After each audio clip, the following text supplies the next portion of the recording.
Hello everyone, VGC Mike here, and we're back again with more Scarlet and Violet VGC content, but this time we will be talking about Regulation I. And for the very first time, we will be doing a tier list. So what we're going to do is just go right along, Pokemon per Pokemon, and rank them according to their power level. First thing I want to do is just kind of cover how I see the tiers and what makes something S tier versus A tier versus B tier. And basically, I would say S tier for me is just the best Pokemon. Not only the best Pokemon in the format, but the most oppressive powerhouse Pokemon. So these Pokemon you will probably see on a lot of teams, probably more than 50% of the teams, and they're going to be the ones that are dealing the damage and actually winning the game. A tier are Pokemon that you'll probably see all the time.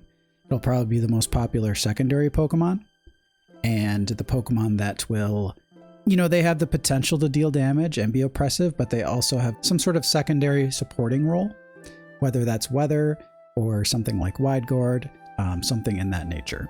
And then B tier are the Pokemon that I don't think we'll be seeing as often, but do have traits that are similar to A tier and S tier. And depending on your exact strategy or the Pokemon that you are trying to support, they might be the best choice.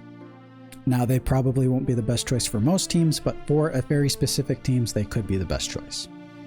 C tier is going to be our Pokemon that do not have very many cases where they are going to be the best choice, but there are some niche cases where they are potentially worth considering. And at the very least, they can do something better than some Pokemon that are in B, A, and S. And then we have D tier, where that's basically just going to be the Pokemon where I do not see, they might not be terrible. You can put them on a team, you can do stuff with them, but I just don't see a reason to run them. And there's basically a Pokemon above them that can do what they're trying to do, but better. And then E tier is going to be our Pokemon that they basically are not actually restricted. They technically classify as restricted Pokemon, but it's not even a D tier case. They're just not full-blown restricted Pokemon, and that's going to be stuff like Cosmog and Cosmoem, Calyrex without being on top of one of the horses, and Necrozma without being fused with Lunala or Solgaleo. Okay, so I am going to knock those out real quick just because there's no point in actually ranking them. We'll just slap them down there at the bottom because they technically are restricted. But then we'll just get started. So my first Pokemon is going to be Koraidon, who I'm going to put in the A tier. The reason I'm going to put Koraidon on the A tier is because I do think he's probably one of two of the better options for having a very strong physical attacker that deals damage to single targets, meaning he doesn't have spread, or he does technically have access to a spread move in Breaking Swipe, but he isn't known as a super powerful spread move Pokemon. He also sets the sun, so I'm mostly actually comparing him now to Zacian, who we'll talk about later, but I think as far as just a very fast, very strong physical attacker, Koraidon is probably our best option, Zacian being probably the next best. Now, there's various reasons why you might not want the sun. You may want it. It could be cool to just tack onto your team for weather control, but you also might not want it because it might make your team weaker to certain things that it wouldn't otherwise, like random flare blitzes on Incineroars or something like that. But overall, Koraidon's very strong. He does have a pretty good matchup into a lot of the stronger Pokemon as far as just, ignoring Terra. He deals good damage into Calyrex Ice Rider. He deals good damage into Groudon. He deals good damage into Zacian and Zamazenta. So we're going to put Koraidon as A tier, basically based on him being very fast, very strong, and a weather Pokemon. Our next Pokemon is going to be Miraidon. He's going to be our first S tier Pokemon. Miraidon's S tier ranking is going to come for similar reasons as Koraidon. It's a very fast restricted Pokemon. There's only a couple that are faster, or it hits very hard, and rather than setting up weather, it sets up terrain. And Electric Terrain, as most of us probably know, is very good because it basically gives you a answer to Amoonguss automatically. I think for a lot of players, Miraidon will be like an auto include, because in restricted formats especially, Amoonguss is very good because if it sleeps one of your restricteds, it just cancel out one of their strongest Pokemon, and all it took was putting the little mushroom on your team. Now, a lot of times to cancel this out, you need to run a number of different things on your team, like Terra Grass, Safety Goggles, to be able to just face Amoonguss without having to auto lose to it.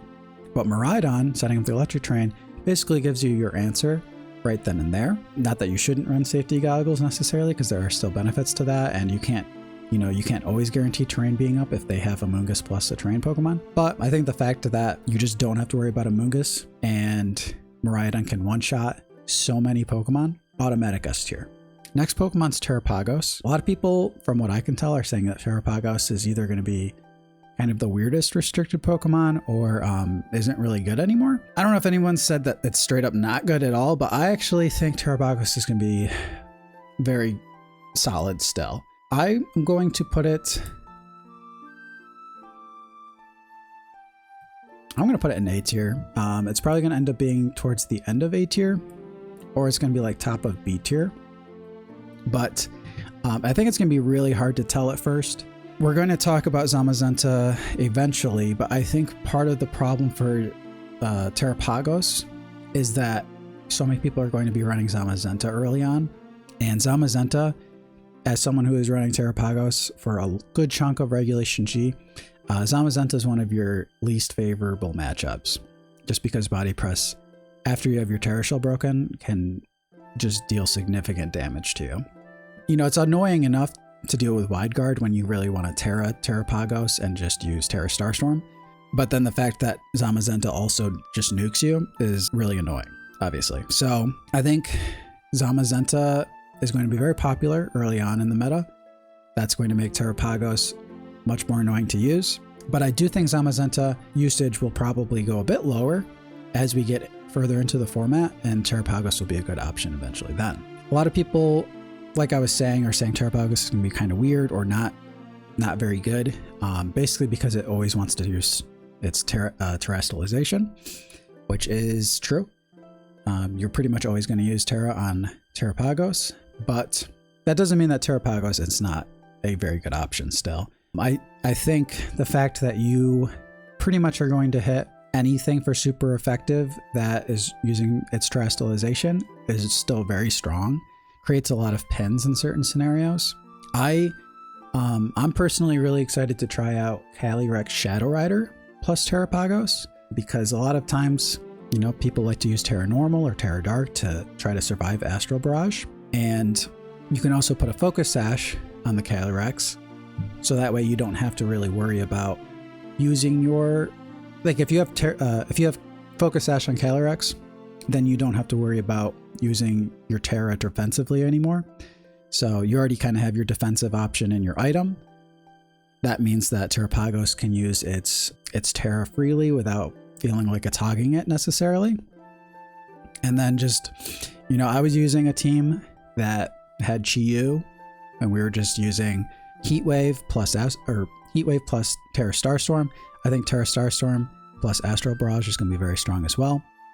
And honestly, we didn't see much of this in Regulation G, but Calyrex Shadow Rider does get access to Will-O-Wisp, and it was actually it was the world's winning team at the end of Sword and Shield. Yeah, there was a Calyrex Shadow Rider that ran Will-O-Wisp, and honestly, Will-O-Wisp to deal with the Zamazentas is not bad at all. You put a Psychic Attack plus Will-O-Wisp plus Astral Barrage and Protect, and you have a pretty good answer into Zamazenta right then and there. And then, I don't know, I'm thinking Choice Specs could be pretty good, but honestly, maybe the Meteor Beam will be a good option if you want to have access to Protect, and if you don't want to lock yourself into something like Terra Starstorm with all these Wide Guard Pokemon that are probably going to be in the format. That's not too bad, in my opinion. So I'm going to give Terapagos A tier, though I don't think it'll appear like an A tier Pokemon until later in the format. Our next Pokemon is Mewtwo. Mewtwo does go in the D tier. Like I said earlier, D tier doesn't mean that you can't put these Pokemon on a team and that you can't do things with them, but Mewtwo is basically completely outclassed almost in every possible way by Calyrex Shadow Rider. So that's the reason it's going in D tier. Next Pokemon is Lugia. Lugia is also going to be in the D tier. I do think Lugia had one kind of niche in Regulation G where it could kind of play like a Terapagos team, setting up Calm Minds with a lot of defense and potentially, you know, win the game with partners like Comfy at its side. But in Regulation I actually think Lugia has much less reason to actually be played. It's going to be harder to sit there and set up things like Calm Mind when you're facing down 2 restricted Pokemon. Even if you have great supporting Pokemon and a second restricted of your own, Lugia just sitting there doing Calm Mind is going to feel like you are playing with 1 restricted, in my opinion. So Lugia is going in D tier. I think his strategy and his general niche was better for single restricted, and even then it wasn't amazing. Our next Pokemon is Ho-Oh, who I'm going to put in D tier as well. Ho-Oh's ability is Regenerator. It gets access to Sacred Fire, but it's not the only Pokemon that gets access to Sacred Fire. We also have Entei. I think Entei is going to be okay in this format, and it just makes it so Ho-Oh has less of a reason to really use it. Yeah, I mean, it does get some supporting options like Tailwind, but honestly, if you want Sacred Fire, which isn't really something that you're just going to put on a team specifically, you know, it's not like a move that does something so significant that you need a Sacred Fire user, obviously. You just have Entei. Entei's ability is arguably better than Ho-Oh's anyway. I would say it's probably, you know, better than where Lugia and Mewtwo are, because I could see Ho-Oh and maybe a Sun team being kind of cool. But again, you might just want to use Entei. Okay, so next Pokemon we have is Kyogre. And Kyogre I'm going to put in A tier. And for now, it's going to go in the lead for A tier, because I do think as far as just outputting big damage, Kyogre is one of the best Pokemon that we have. It does need the rain to be up, which it does set itself, which is very nice. But the opponent does have options to try to stop the rain from going up or from staying up. So I think, you know, obviously with us having 2 restricted Pokemon, it's going to be pretty common to see a Sunsetter in the second slot. It's going to be common to see Wide Guard Pokemon in the second slot. That's going to make Kyogre have a little bit harder of a time, but Kyogre still does massive damage. And I mean, if a Pokemon on the other team doesn't have Wide Guard and you have like a Scarf Kyogre plus like a Calyrex Shadow Rider, I mean, you're probably just going to run through the team. Obviously there's things like there's priority moves and fake out and stuff, but usually Kyogre, Scarf Ogre teams are going to have some sort of priority blocking. And if Kyogre gets some strong water spots off and Calyrex Shadow comes in, it's just going to clean up the game. I don't know if that combo is necessarily going to be super common, but I don't see any real problems with that. You can also run something like Ogre plus Zacian. The Zacian is, that's probably a perfect example of a situation where Zacian is going to be kind of like a Koraidon, but you obviously don't want to set up the Sun on a Kyogre team. So Zacian's going to be one of the better physical restricted Pokemons to pair with Kyogre. Okay, and then we have Groudon. Groudon I'm also going to put in A tier for similar reasons as I was just saying. It's definitely going to play differently than Kyogre, but having access to a solid spread move and Precipice Blade. I know a lot of people don't like clicking Precipice Blade because it is inaccurate, but it is 85%, which is still, you know, very solid. And being able to set Sun and have weather control is very good. So you could have a Sun team, or you could just have a team that slightly benefits from the Sun or kind of does disruption by getting rid of rain potentially. But Groudon is interesting because he's got so much versatility. It's not crazy to see a Scarf Groudon. It's uncommon, but he's got good enough speed where it really is still very good. You can use Sword Stance on Groudon. You can use a Clear Amulet and just go 3 attacks. You can go Assault Vest and run, obviously you have to run 4 attacks at that point. I was running around with a Terapagos Groudon in Regulation G for a little bit, and I thought that was pretty solid. Next to a Covert Clue user, you can just use double spread moves without them being able to fake you out or use Follow Me or anything. But we have seen Groudon paired up with Pokemon like Lunala multiple times in the past, so that just gives you a very solid potential Trick Room core, but you don't even have to click Trick Room. Like, let's say you're facing a hard Trick Room team, something like maybe Calyrex Ice Rider. You just sit there with your slightly faster Pokemon and just start clicking buttons and trying to deal big damage. But then if you're facing a team that's trying to set up Tailwind or something on you, or they're just naturally faster, like Calyrex Shadow Rider or something like that, then you just set up Trick Room, and Pokemon like that tend to lose after they're dealing with a Trick Room. So Groudon's going to be, he does a lot, he covers a lot, and he hits really hard, so I think he's going to be really good. I would maybe potentially consider putting him above Kyogre, but I think we have 2 Sun options, which probably is going to limit exactly how much he's used. So I feel pretty comfortable putting him in the number 2 slot so far in the A tier.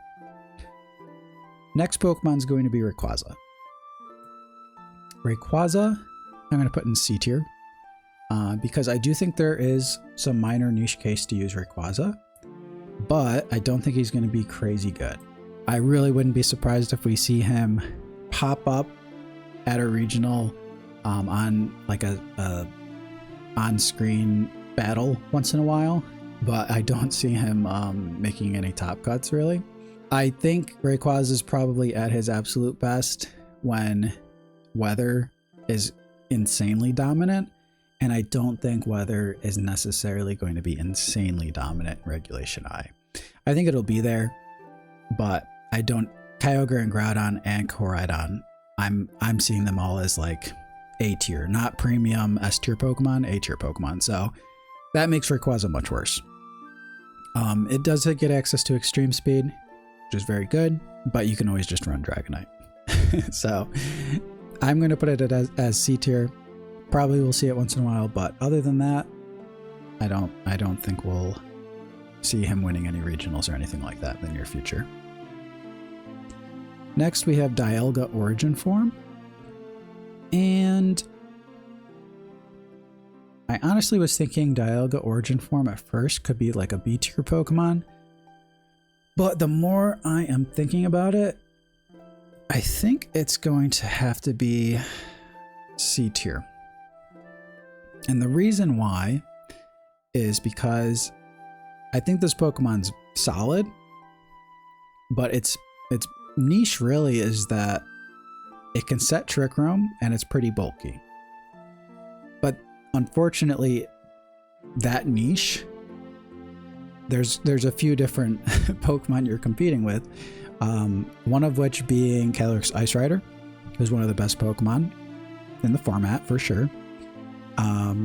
You're also competing with Lunala, who can set Trick Room, has a really good ability, and also has Wide Guard. Solgaleo also has Wide Guard and can also set Trick Room and has a decent ability. But this kind of covers, the special and physical option there as far as like a decently bulky Pokemon that can set Trick Room. It also has competition with its friend Palkia, because they all want to do kind of the same thing right there. And the fact that Solgaleo is actually like, shares the steel typing with it, this is just making it a little bit, gives it even more competition in my opinion. But Solgaleo has Wide Guard, so that just kind of is going to put Solgaleo up a little bit above Dialga in that situation in my opinion. Regular Dialga, I'm actually going to put in D tier.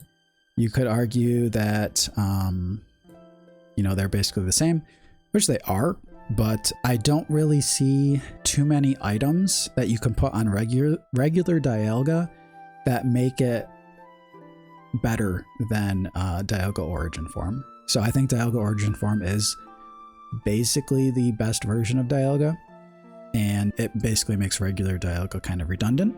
Now with Palkia, I'm going to put both of them in C tier because I actually like regular Palkia better. I think if you're running Palkia, you basically want it to have Trick Room, and this is going to probably be something that you're running because you basically Palkia, its niche is that it resists water by 4, so it's really good into Kyogre, but I don't think Kyogre is going to be that crazy good. So I think Palkia is, you know, this does not look like the best scenario for Palkia. I wouldn't be surprised if we saw it a little bit, but it has a lot of competition in being a bulky Trick Room setting Pokemon. So fast Palkia kind of wants the same exact moveset, but if you wanted it a little faster, you have that option. So like I said, the reason I'm putting Dialga Origin Form just in a whole tier above regular Dialga is because I can't really see an item where you would actually benefit. With regular Palkia, it's a little different. It's like if you put that item on regular Palkia, it's because you want to have the speed advantage. If you don't want that, then you want slow Palkia, and then you can have an item that also helps regular Palkia. Whereas Dialga, you're just getting extra special defense, which is great. Let's go on to Giratina. I'm going to put Giratina in D tier because it is basically just a really bulky dragon Pokemon that happens to be Ghost. Ghost is really good typing, but if we're just looking at it for one, we can compare it to Calyrex Shadow Rider, which it's insanely outclassed. And the only other situation we really see Giratina is when it wants to sit there and set up Calm Mind. And in that case, I think it's got the same problem Lugia has, whereas, you know, if you have one of your main restricted Pokemon sitting there in a double restricted format, just sitting there clicking Calm Mind, then it makes it so that other restricted Pokemon is kind of doing all the work, and this Pokemon is basically not doing anything. And that's not really what you want to see. So we're going to put Giratina in D tier. The Origin Form Giratina is usually physical, I believe, and has access to Levitate. Don't really see any benefit in that either, so we're just going to put them both in D tier there. Reshiram, we're also going to put in D tier.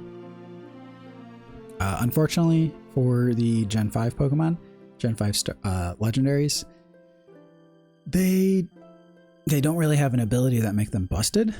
So they're just kind of like middle of the road speed Pokemon that have strong attacks. But they also aren't really as strong as things like Miraidon or Koraidon. So they're just kind of worse picks. I mean, a lot of the time they're not picking up KOs unless they have like some major support or if they're hitting things for super effective. So we're going to put those in D tier. We're going to put Zekrom in D tier as well. We're going to put the Kyurem. Let's see, we'll put these two in D tier, and we'll put Kyurem White in C tier. I'm actually going to rearrange Rayquaza a little bit because these guys I think have way more competition with other Pokemon than Rayquaza does. Whereas if you're using Rayquaza, there's very little situations where you're probably going to want to use Rayquaza, but at least, you know, if you're using Rayquaza, it's not really doing or playing in any similar way that the other Pokemon do. So I think that actually makes it kind of higher up on the C tier ranking. Whereas also with Kyurem White, this is basically you saying that you want to run Snow. So Blizzard and Snow, pretty solid. There was some fun teams running around Regulation G. It never really did anything like competitively at tournaments, but if you want to run Snow, this would be the restricted Pokemon to use. I think it probably was at its best at Regulation G, ironically, because its partners, the best partners for Kyurem White are non-restricted Pokemon, like Ninetales, Alolan Ninetales, or Abomasnow. So you'll have a second restricted Pokemon, which could be very cool because that just makes your team stronger. But you're going to be positioning things where you want these Pokemon that you already... I mean, your Regulation G version of Kyurem White probably isn't that different than the Regulation I version of Kyurem White. You just slap a restricted Pokemon on there now. So, I don't know. I guess if I am trying to think about the best version of this team, maybe, and this is just off the top of my head really, but Calyrex Ice Rider. Now, the type synergy of double ice could be a little problematic, but that at least gives you 2 potential modes. You could go Blizzard spam and maybe have Tailwind on the team, or you can go Blizzard, or you can go, you know, just make your Calyrex extra bulky in the snow and try to win Trick Room. But yeah, I mean, I'm sure someone's going to try this, especially early on. Maybe it'll be like a very niche thing, but that's why we're going to put Kyurem White in the top of C tier for now, because I do think it does that better than anybody else, embracing that Hail archetype. And then we have Solgaleo. Solgaleo is going to go in B tier. I do think Solgaleo is being a little overlooked right now. So, as far as wide guard Pokemon, everyone is basically completely focused on Zamazenta and Lunala. And I do think in a vacuum, those 2 Pokemon are the better wide guard options. One being a physical attacker, one being a special attacker. Lunala has the benefit of having Trick Room as a second way to support the team, and Zamazenta can just deal a lot of damage with Body Press. But Solgaleo, it's also a Steel type, so it does actually compete with Zamazenta in a pretty solid way, but it can carry any item it wants to. So that is one thing that I think is being a little overlooked. So let's say Zamazenta ends up being a Pokemon that people start adjusting to, and they start using like Taunt, let's say, with, you know, Tornadoes or whoever they want to use. Then you could potentially be looking at switching it to Solgaleo and equipping it with like a Mental Herb or something like that. Zamazenta is relatively fast, obviously, so he doesn't have to worry about getting hit with Fake Out as bad as a lot of other wide guard users. I guess that is one big thing, is if you use Solgaleo and you want to use wide guard actually has the same priority as Fake Out. Most of the Fake Out Pokemon are slower than Zamazenta, so it can use wide guard pretty safely. Solgaleo is a little slower, so you probably will have to use the Covert Cloak on it. But just, you know, having a Covert Cloak on Solgaleo is pretty solid. The fact that you can't get flinched in general is pretty solid. So that is one option and one benefit of Solgaleo over Zamazenta. But I will say he's overall worse, and that's why we're going to put him in B tier, because he is good in my opinion. He's solid, but he's just a more niche version of where Zamazenta is going to end up going, which is A tier. We'll talk about that soon. Okay. Next option here is Lunala. Lunala has Wide Guard. Lunala has Trick Room. Lunala can be a Meteor Beam Pokemon that gets a solid boost and can start dealing big damage. It can be an Expanding Force Pokemon, another way to deal big damage. Or it can just go support and you slap Moongeist Beam and Moonblast, whatever you really want as a secondary option of dealing damage. But Lunala is basically, I think, going to be looked at as like the special attack version of Zamazenta. So one thing that you'll see pop up pretty often, especially if you look at some of the World's teams that happened in double restricted formats, is you'll most of the time see a physical attacker and a special attacker, one restricted for each. And if you're using a special attacker and you want wide guard, most people are probably going to use Zamazenta. If you want a physical attacker and you want wide guard, then people will probably use Lunala. There are cases where you could just use Zamazenta and a physical attacker. There's nothing really wrong with it, but that's what I'm expecting people to do more often than not. Lunala can also be ran over Zamazenta if you actually want a Trick Room mode on your team too. So Lunala's benefit is Trick Room and being a special attacker. That's why we're going to run it over Solgaleo, because Solgaleo has Trick Room and Wide Guard as well, but he's competing with Zamazenta and Lunala directly, whereas Lunala has the benefit of being the only special attacker that has access to Wide Guard on the restricted list. Next Pokemon are Necrozma Duskmane and Necrozma Dawnwing, and they actually don't get access to Wide Guard. And the only real reason to try to use these Pokemon is if you want to use Expanding Force. But, you know what? These guys might actually... No, I think they're going to have to go in D tier. Because honestly, if you're going to use Expanding Force, I don't see why you're not using Calyrex Shadow Rider. And I don't really see a niche outside of that. They're just a bit more defensive. So I think these guys are going in D tier, and if you want to use Expanding Force stuff, you might as well just use the Calyrex. Okay, next Pokemon is Zacian. Zacian is, in my opinion, on the cusp of A, but probably a B tier Pokemon. In the same way that Solgaleo is basically viable for certain teams that might want like a Zamazenta that can use Trick Room, I think Zacian is basically going to be like a Koraidon for teams that don't want to set up the sun. So if you want a very fast single target physical attacking Pokemon, but you don't want the sun, then Zacian's going to be your answer. Zacian's also a bit better than he was in Regulation G because you don't have to waste your entire restricted slot, but he does outspeed and deal damage to some pretty significant Pokemon. So Miraidon gets outsped by Zacian.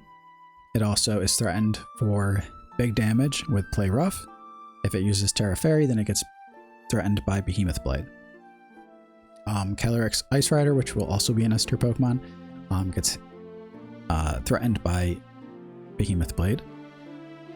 He outspeeds Kyogre. He outspeeds Groudon. Not that he has a bet. I mean, Groudon can kind of soak Zacian, but still, I mean, he outspeeds everything except for Calyrex Shadow Rider if you run him at max speed. And he's also got, he threatens a KO on Koraidon if it doesn't Terra. So he's got a pretty good matchup into all these top Pokemon. And yes, he was nerfed, but his attack, even if he gets hit with an Intimidate and he's at neutral attack, he's still got a stronger base attack than Koraidon. Koraidon's boost after it gets the sun up does make him a bit stronger. So, but if you don't get intimidated, if you either save your Zacian until after their Intimidate user is gone, or if they don't have one, then his +1 boost should make him stronger than Koraidon, I believe. So, kind of just depends. I think, obviously, if you're running Kyogre, you'll probably see Zacian alongside him pretty frequently. Probably not all the time, but that'll probably be a very common duo. And yeah, I think that's already a solid niche. Man, I wouldn't be surprised to see Zacian alongside some other physical attack Pokemon, like Miraidon potentially. Regular Zacian, I'm going to put in D tier. I don't think it's unplayable, but I think that it's overall just worse because you have the same ability as you have as regular Zacian, but you get you get a huge stat buff as soon as you go into your crowned form. So overall, it just makes no sense not to do it. Okay, Zamazenta. Zamazenta, I am going to put at the top of A. The reason I'm going to put Zamazenta at the top of A, even though I keep talking about him, and not put him in S tier, is because I don't think... The way I kind of define S tier is that S tier are going to be these Pokemon that are winning the game proactively. And Zamazenta isn't going to be winning the game proactively. He's going to be kind of supporting. I think you'll see him a lot. I think he's good. He deals good chunks of damage, but really it's the fact that he deals consistent damage and can support Pokemon decently well, which is what is going to be making him good. So obviously you have access to Wide Guard. You will deal decent damage with Body Press, and then you'll have a very solid Steel Attack to use as your secondary attack option. But Zamazenta, I think, is going to be a Pokemon that people are going to learn how to play around relatively early on, to be honest. I still think he's going to be A tier, but I honestly don't like having Wide Guard on my team because it just turns things into a 50-50. If you click Wide Guard and they decide to go with the spread moves, it's good. If you click Wide Guard and they call you out on it and they just start using single target attacks, then you literally did nothing with the Zamazenta that turn. Wide Guard can be very good because if you're already kind of winning the game and the only way you really lose the game is if the Pokemon slams you with that spread move, or let's say you have like a Choice Specs Pokemon that's using a spread move and you just block them out, or you create a scenario like the Regulation G version of Zamazenta when it first popped up. Part of the reason it was so good is because it could just sit in front of Calyrex Ice Rider and have two Pokemon that wouldn't die to Calyrex Ice Rider, and then the other Pokemon would just win the game. So Zamazenta clicking Wide Guard in that situation was very good. I think when you're sitting in front of two restricted Pokemon, though, it's going to be a little harder to do. It can make certain Pokemon a lot worse, the fact that they have to worry about that. Like Kyogre, it can't just sit there and lock into one of its water attacks that are spread moves, which usually you only run the spread moves for its water option. So that makes Kyogre more annoying to play. I think Calyrex Ice Rider obviously is much more annoyed by that. Calyrex Shadow Rider can be very annoyed by that, but also it's very strong and can hit like a truck anyway. So I don't think it's as good in Calyrex Shadow Rider if it runs a solid Psychic attack, like Psychic. If it has Psyshock, it's probably pretty annoyed because Zamazenta's defense boost makes him pretty bulky defensively, obviously. So I think Zamazenta is going to be very good. I also think things are going to get funky because Zamazenta, Zacian for this matter, but Zamazenta, if it's on a lot of teams, running max speed Imprison Zamazenta is actually going to be something that's going to be probably running around and probably pretty hilarious to see. Because you could run a spread move Pokemon next to Zamazenta and just cancel out their ability to Wide Guard. You can also just make it so their Zamazenta can't do anything. So if Zamazenta's on like 30-40% of teams and you have a max speed Imprison Zamazenta, you're just going to make it so that Pokemon can't do anything. And that alone is going to make things kind of funny, I think. And then regular Zamazenta, same thing as Zacian. The boost to its stats are too significant to really make sense of trying to put a different item on these Pokemon. Zamazenta especially makes a lot less sense. It is faster, I believe, in this form, but Zacian you usually like considering running the Clear Amulet, but Zamazenta doesn't care about getting intimidated nearly as much. Okay, then we have Eternatus, who I will put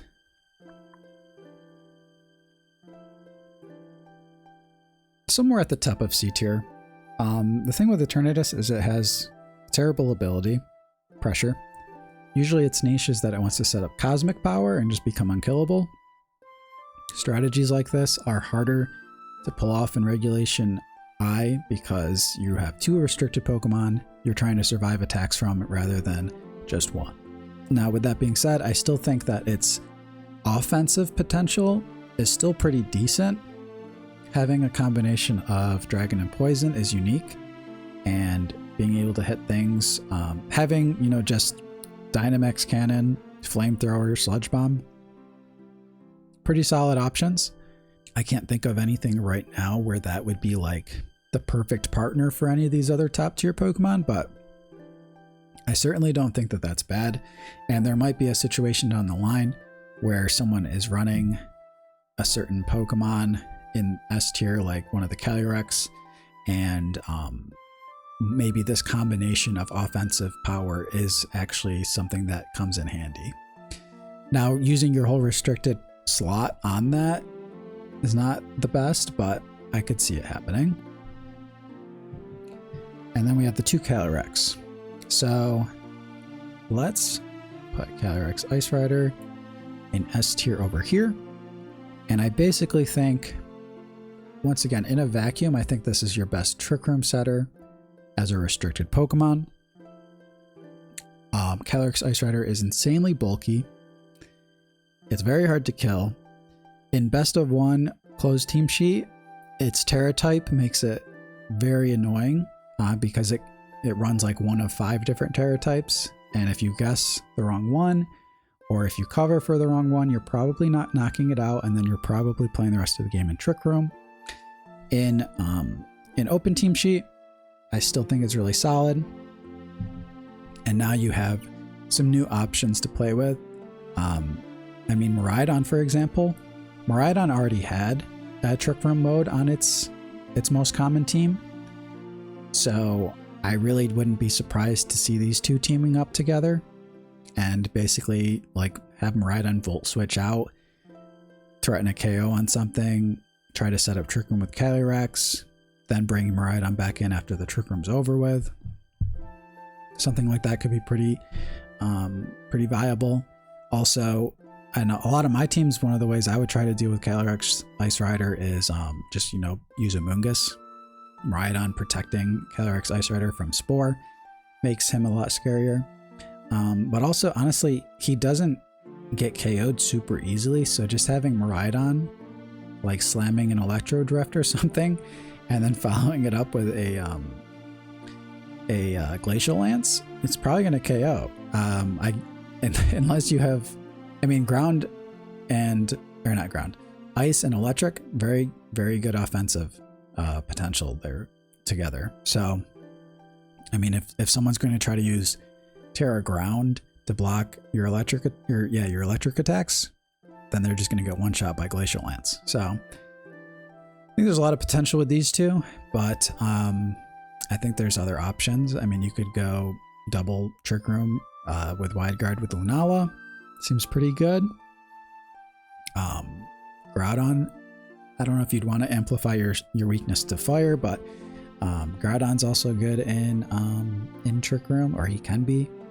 Yeah, I mean, I'm thinking Miraidon probably most common. Lunala might be there as well. Zamazenta, you could do that if you really wanted to, I guess, but probably more so leaning towards Lunala in my opinion. But yeah, I mean, he's probably going to be a Pokemon we're still seeing a lot of. And then our last Pokemon is Calyrex Shadow Rider, and I'm going to put this as number 1. Calyrex Shadow Rider is the fastest restricted Pokemon. It is it hits very hard with Astral Barrage, and I don't think people are going to be able to play around it as easily. Not that we played around it easily overall in Regulation G, but I don't think you'll get away with just running Terra Normal and Terra Dark as easily to try to combat it, because you have to deal with a second restricted Pokemon who probably doesn't care about you being Terra Normal or Terra Dark. So Calyrex Shadow Rider is also just kind of scary because at the end of the day, if you aren't in Trick Room or you don't have a Tailwind up, it is just faster than everything else. And if, you know, whether it wants to come in and start slamming Astral Barrage from the very beginning, or if it wants to come in at the end of the game when everybody's already weakened, it can win the game very easily. And then its Terra type and its secondary kind of move options change things up quite a bit. So like I mentioned way earlier in the video, Will-O-Wisp has been an option in the past, but you can run Nasty Plot, you can run Calm Mind, you can go Terra Fairy Draining Kiss to try to make it unkillable basically, you can go Giga Drain. You can go Expanding Force, and all of those options are pretty valuable.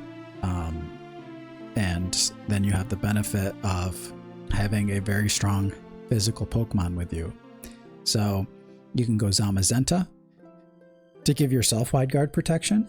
Body Press also basically is going to nuke anybody trying to go Terra Normal or Terra Dark. So that's pretty scary. Koraidon also can nuke anybody going Terra Normal, Terra Dark, and gives you Sun if that's something you'd want to have on your team as a secondary mode. Groudon also gives Sun. I don't know if that would be as effective, but I don't see why not. I am interested in trying out Terapagos and Calyrex at one point, but I just really like playing Terapagos. So, yeah, I think it has a lot of options, and probably Miraidon and Calyrex Shadow Rider are like the most splashable Pokemon on this list. Both of them, like I said, S tier in my opinion, are the Pokemon that they can win the game by themselves, basically.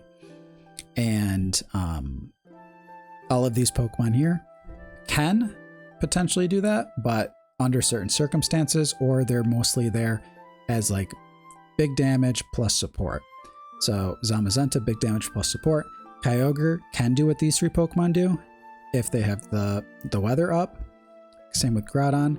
Well, actually, Groudon doesn't benefit from the weather as much as Kyogre does, but it does at least put it up, and it hits really hard. Support and Koraidon.